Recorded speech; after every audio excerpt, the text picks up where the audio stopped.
Lecture 91 आप दूर रहो मुझसे।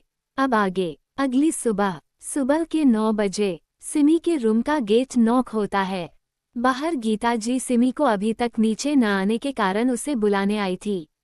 वो दरवाजे को नॉक करते हुए बोली, बेटा क्या हुआ, अभी तक सो रही हो? तुम्हारी तबीयत तो ठीक है न? उद्धरण चिन्ह। गीता जी की आवाज में चिंता थी। वो ये सोच रही थी कि सिमी की कहीं तबीयत तो नहीं बिगड़ गई, क्योंकि 9 बज गए थे और सिमी को कॉलेज भी जाना था और वो अभी तक उठी नहीं थी। अब उन्हें क्या पता कि उनकी बेटी इतनी ज्यादा थकी हुई थी कि वो अभी तक सो रही थी, उसे कुछ होश ही नहीं था। अंदर सिमी ब्लैंकेट में बहुत सुकून से सो रही थी, पर अचानक से अपनी माँ की बाहर से आती आवाज सुन उसकी आंखें जल्दी से खुल जाती है और फिर वो धीरे से चारों तरफ देखती है, वहां एव नहीं था। सिमी की आवाज थकी हुई थी, पर गीता जी ने दूर से सुना था, जिस वजह से वो नीचे जाते हुए बोली, जल्दी आ जाना, कॉलेज भी जाना। उद्धरण चिन्ह। ये कहकर वो नीचे चली जाती है। उन्हें अब ठीक लगा कि उनकी बेटी ठीक है, पर सिमी अंदर ठीक नहीं थी। उसके कमर और लोअर पार्ट में बहुत दर्द था। सिमी की छोटी सी बॉडी लव बाइट से भरी हुई थी। सिमी एव को कोसते हुए रोनी सी शक्ल बनाकर बोली, गंदा मॉन्स्टर, आप बहुत बहुत बुरे हो, मैं अब बात नहीं करूंगी आपसे, देख लेना। उद्धरण चिन्ह। ये कहकर वो धीरे से बेड से उठती है और अपने कपड़े फ्लो से उठाकर वॉशरूम चली जाती है। कुछ देर बाद वो फ्रेश होकर बाहर आती है। वो अब काफी फ्रेश पिंक क्वीन की तरह लग रही थी। वो फिर क्लोजेट रूम में जाकर अपने कपड़े पहनती है। उसने अपने लव बाइट्स को छुपाने के लिए एक फुल नेक की कुर्ती जो येलो कलर की थी और उसकी लेंथ नी तक थी। नीचे उसने स्ट्रेचेबल ब्लू कलर की जीन्स पहनी थी। वो ऑलमोस्ट रेडी हो गई थी। बाल को उसने खुले रखे थे और बस हल्का सा कॉम्पैक्ट एंड टचअप कर रखा था। वो बहुत क्यूट और खूबसूरत लग रही थी। वो अपना कॉलेज का बैग लेकर नीचे ही जा रही थी कि उसका फ़ोन रिंग करता है। सिमी अपना फ़ोन देखती है तो वो कॉल उसके कथक अकादमी से आ रहा था। सिमी को अचानक से थोड़ी घबराहट होने लगती है, क्योंकि उसने स्टेट लेवल तो पार कर लिया था कथक का, और उसके बाद उसने नेशनल लेवल में जाने के लिए ऑडिशन भी दिया था और उसका रिजल्ट भी आज ही आने वाला था, जो ये डिसाइड करता कि कौन 2 लड़कियां नेशनल लेवल में जाने वाली थी। सिमी अपने दिल पर हाथ रखकर धीरे से फ़ोन उठाते हैं और फिंगर को क्रॉस कर लेती है और उधर से आने वाली आवाज़ को सुनने लगती है। वो किसी औरत की आवाज़ थी जो वहाँ की हेड थी। वो बड़े ही उत्साह के साथ बोली, सिम्हिका आपको बहुत बहुत बधाई, आपको नेशनल लेवल के कथक नृत्य में सेलेक्ट कर लिया गया है और नेशनल लेवल अगले हफ्ते की 14 तारीख को है। उद्धरण चिन्ह। तो आप अच्छे से अपनी तैयारी करिए। ये बोल वो सिमी के बोलने का इंतजार करने लगती है और यहाँ सिमी ये बात सुन तो खुशी से पागल ही हो चुकी थी। वो 7वें आसमान पर थी ये खबर सुनकर।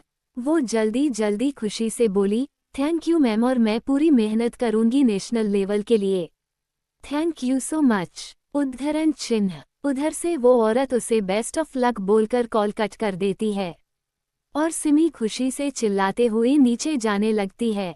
हालांकि वो तेज तेज नहीं चल पा रही थी कल के एव के टॉर्चर के बाद, पर अपनी खुशी के चक्कर में वो सब इग्नोर कर नीचे जाते हुए सभी से बोली, मम्मा भाई दादा दादी जी कहाँ है सब? सभी डाइनिंग हॉल में थे और सिमी भी उसी तरफ जाती है और सबसे हग करते हुए खुशी से बोली, मुझे आप सबको एक गुड न्यूज़ देना है। उद्धरण चिन्ह। सभी उसे इतना खुश देखकर उसे आगे बताने का इशारा करते हैं। सिमी जल्दी से बोली, मेरा कथक के नेशनल लेवल में सिलेक्शन हो गया है। अभी अभी मेरे हेड का कॉल आया था। उद्धरण चिन्ह। उसकी बात पर सभी खुश हो जाते हैं और गीता जी उसे मीठा खिलाते हुए खुश होकर बोली, हम सब बहुत खुश है बेटा तुम्हारे लिए, और हमें ये भी भरोसा है कि तुम नेशनल लेवल को भी जीत जाओगी। उद्धरण चिन्ह। सिमी उनकी तरफ प्यार से मुस्कुराते हुए देखती है। समीर भी उसे गले लगाते हुए प्यार से बोला, हाँ बच्चा तुम ये भी पक्का जीत जाओगी, और बाकी हम सब तो है ही तुम्हारे साथ। उद्धरण चिन्ह। अन्वी आज पहले ही कॉलेज जा चुकी थी। जिस वजह से वो यहाँ नहीं थी। सिमी को अपने भाई का इतना सपोर्ट देख काफी खुश थी। वो फिर सबसे बाय बोलकर कॉलेज के लिए निकल जाती है। University of business management. सभी क्लास में थे। सिमी ने सभी से बता दिया था कि वो सेलेक्ट हो चुकी है और सभी उसके लिए बहुत खुश थे। क्लास अभी स्टार्ट नहीं थी और तभी वहां लड़कियों की आवाजें आने शुरू हो जाती है। वो सभी लड़कियां सामने से आ रहे इंसान के बारे में ही बातें करते हुए आहें भर रही थी। सिमी भी उस ओर देखती है तो वहां एव ब्लैक पैंट और ऑफ वाइट शर्ट जिसकी स्लीव मुड़ी हुई थी। वो सात्विक के साथ अपने वही पुराने ठंडे लहजे में बात करते हुए क्लास में आ रहा था। वो काफी एरोगेंट और हैंडसम लग रहा था। वो क्लास में आता है। सिमी तो उसे देखकर मुंह फुलाते हुए बोली, ओ तो मॉन्स्टर आज कॉलेज आए हैं। कल रात की वजह से मैं इनसे बिल्कुल बात नहीं करूंगी। उद्धरण चिन्ह। ये कहकर वो पूरे सीट पर अपने बुक्स को फैला देती है जिससे कि एव उसके पास न बैठ पाए। पर बेचारी एव के आगे हमेशा फंस जाती है। एव क्लास के अंदर आता है तो चारों तरफ शांति फैल जाती है। सात्विक अनवी के पास जाकर बैठ जाता है और धीरे से अनवी के गाल पर किस कर देता है। अनवी की आंखें फैल जाती है। वो चारों तरफ देखते हुए बोली, क्या कर रहे हैं ये आप, हम क्लास में है। उद्धरण चिन्ह। सात्विक उसकी कमर पकड़कर अपनी तरफ करते हुए बोला, मैं डरता नहीं किसी से। उद्धरण चिन्ह। अनवी उसकी बात सुन धीरे से स्माइल कर देती है। उधर एव जब सिमी के सीट के पास आता है तो वो सबसे पहले अपनी लिटिल वाइफी को अच्छे से देखता है। एज यूजुअल वो बोली उसे किसी क्यूट से पप्पी की तरह लगती है और एक उसका मुंह भी फूला हुआ था।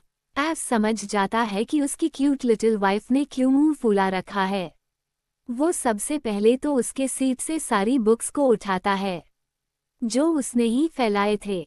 बुक्स उठाने के बाद वो उसे साइड में रखकर उसी के करीब जाकर बैठ जाता है और सिमी उसकी इस हरकत को पाउट करते हुए देखे जा रही थी।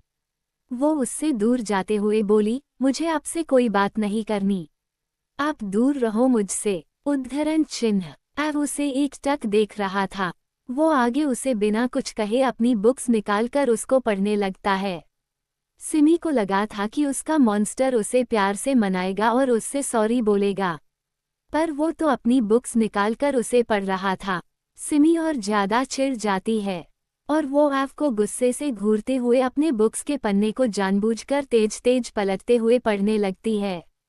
पन्नों की आवाज एव को अच्छे से सुनाई दे रही थी और उसे सिमी का छोटा सा चेहरा गुस्से से लाल भी अच्छे से दिखाई दे रहा था। वो एक टेढ़ी स्माइल करते हुए कोई रिएक्ट नहीं करता और उसे इग्नोर करते हुए अपनी बुक्स पढ़ता रहता है। कुछ ही देर में टीचर आ जाते हैं और वो अपना लेक्चर देने लगते हैं।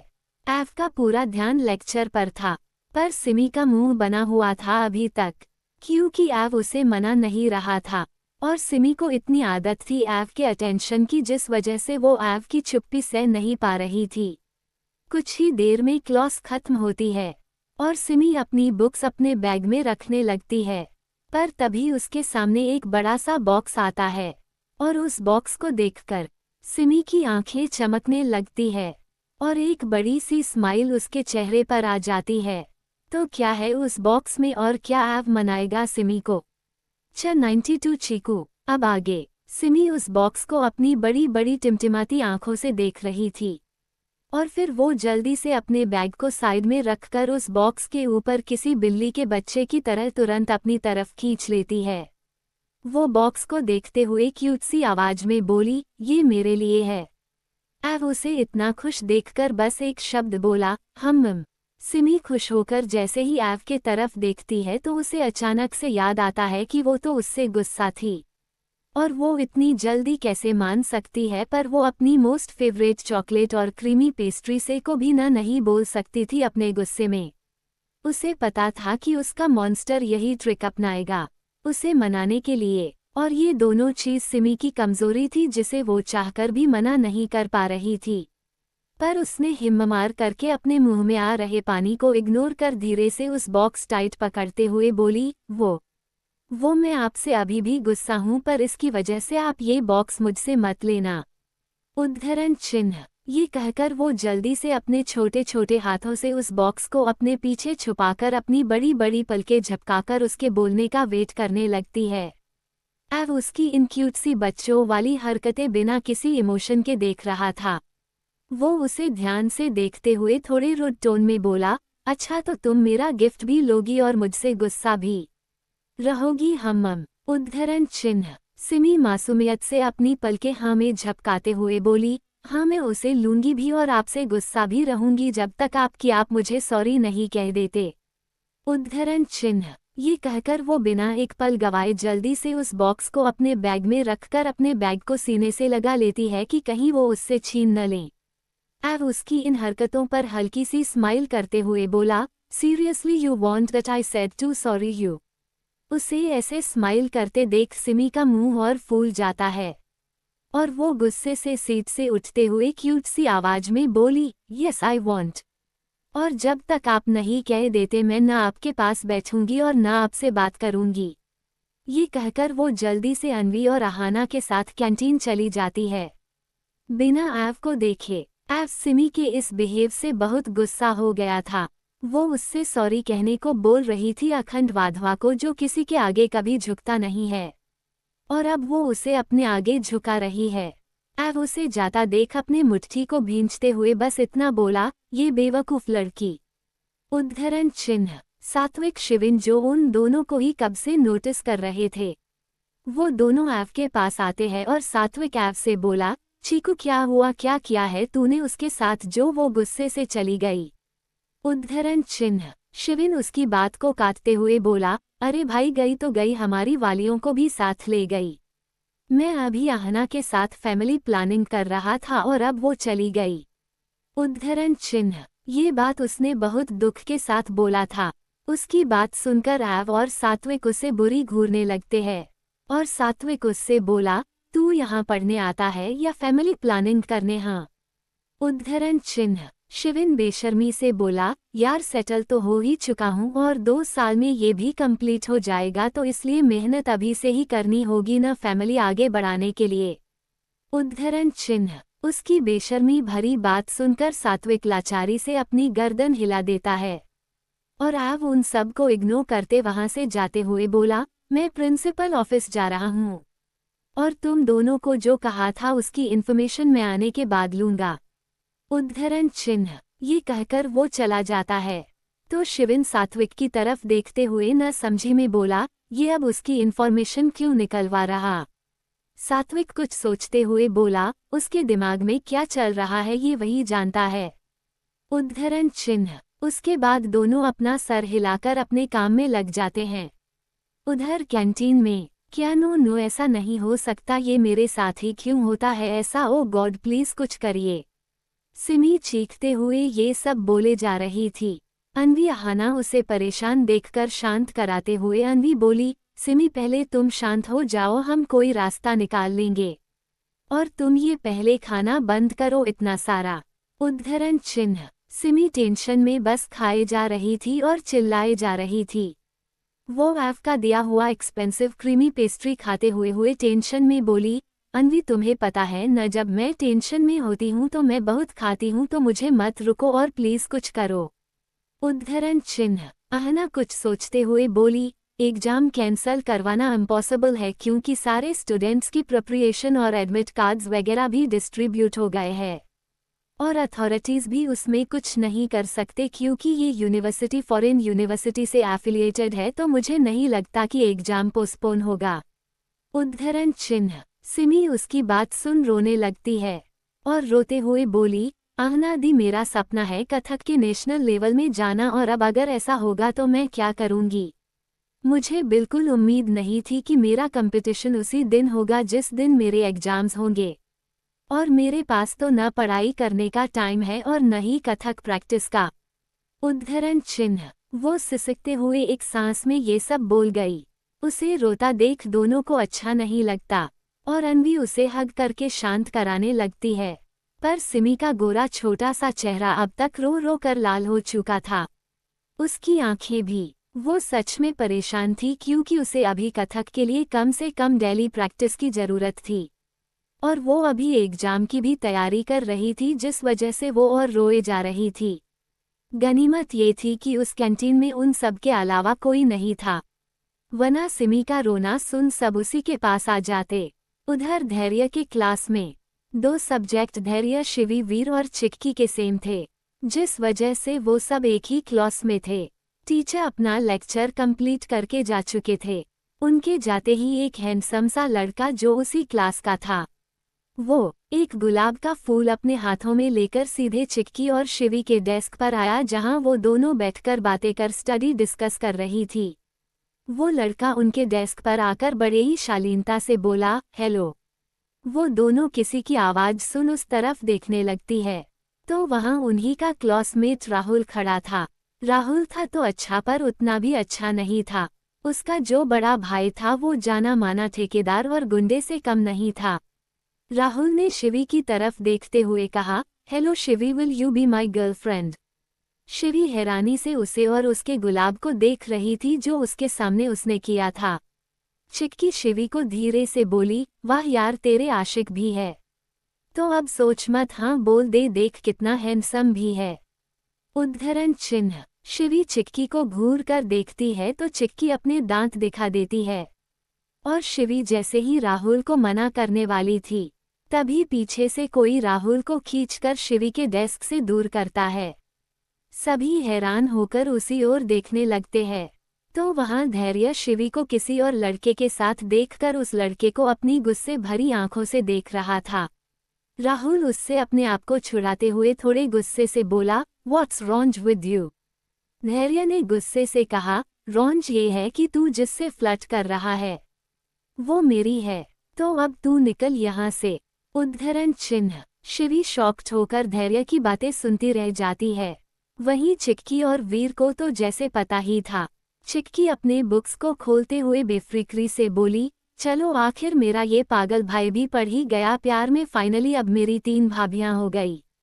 उद्धरण चिन्ह। उसके साइड में बैठी शिवी उसकी बात सुनकर उसे और घूरने लगती है, और उधर धैर्य और राहुल के बीच फाइट भी शुरू हो गई थी।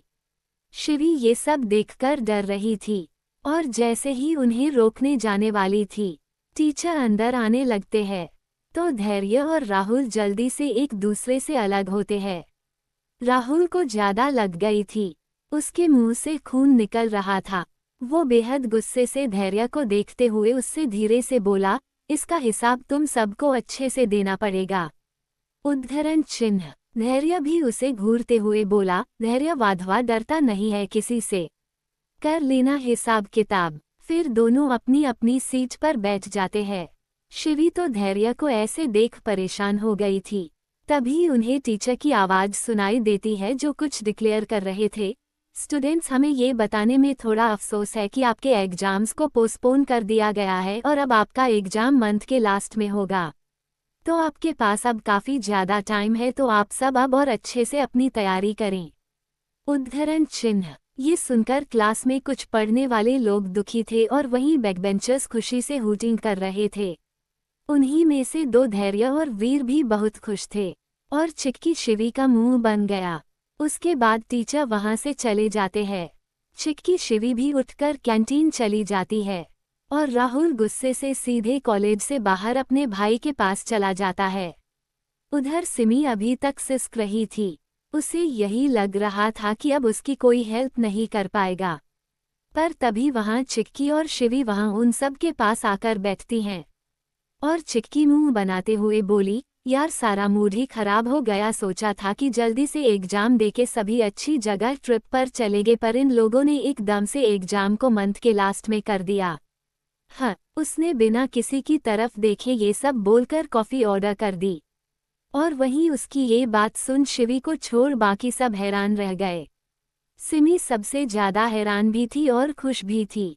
वो जल्दी जल्दी अपने आंसू साफ करते हुए क्यूट सी आवाज में बोली, तुम सच कह रही हो चिक्की, एग्जाम को पोस्टपोन कर दिया गया है।